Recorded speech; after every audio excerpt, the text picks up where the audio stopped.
Dinengdeng dasag po na nga lechon baboy nga kwa nga naganato yun ginawang lechong kawali. Ayan,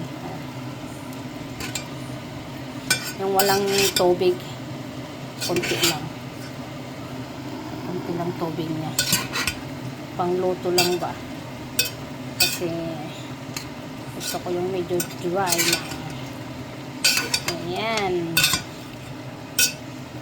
yung sitaw yung galing sa aking garden. So yung kamote guys, hindi pa naman so binili ko yan. The rest of the ingredients is from my garden.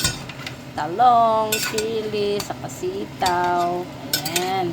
Ito yung ating dinengdeng ngayon. Ano kayong lasa?